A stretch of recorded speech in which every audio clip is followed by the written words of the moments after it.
తాగునీటి సరఫరా చేయబడుతుంది. జాతీయ గ్రామీణ జరగాలని ఉంది. జల్ జీవన్ మిషన్ సెకండ్ రావాలి, చాలా గ్యాప్ అయింది.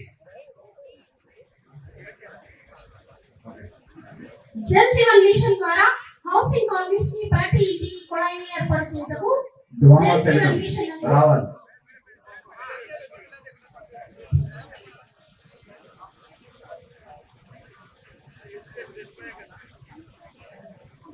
స్వచ్ఛ భారత్ మిషన్ ద్వారా ప్రభుత్వ పథకం కింద ఇప్పటి వరకు వీక్షించండి.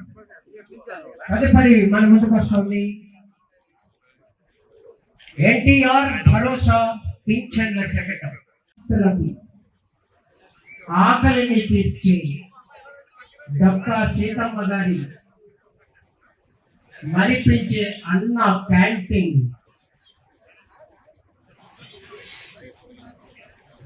అన్న canteen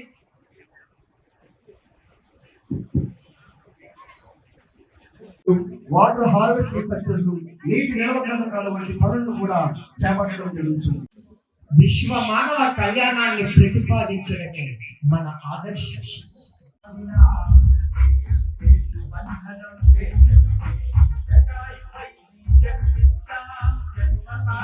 honourable deputy chief minister of Andhra Pradesh Shri Konidela Pawan Kalyan గారు సెప్టెంబర్ 2వ తేదీన 1971వ సంవత్సరంలో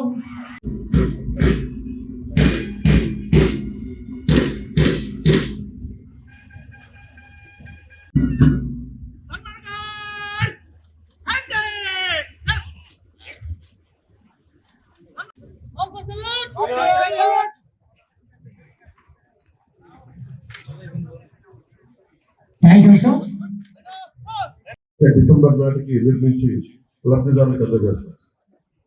నిత్యావసర సరుకుల ధరల పెరుగుదల భారం తగ్గించేందుకు జిల్లా వ్యాప్తంగా 37 ప్రత్యేక కౌంటర్లు ఏర్పాటు చేసి ప్రజలకు నాణ్యమైన బియ్యం, కందిపప్పులు తక్కువ ధరలో అందుబాటులో ఉంచారు.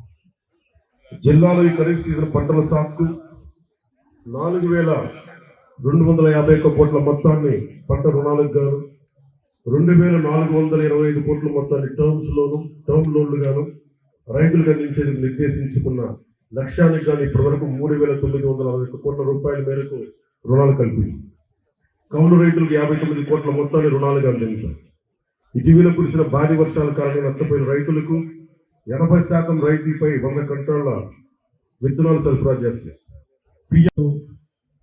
3.5 కోట్ల మంది ప్రజల కోసం బాధ్యతగా భవిష్యత్ తరాలకి మనం అదే భవిష్యత్తుని, బలమైన భవిష్యత్తుని ఇవ్వడానికి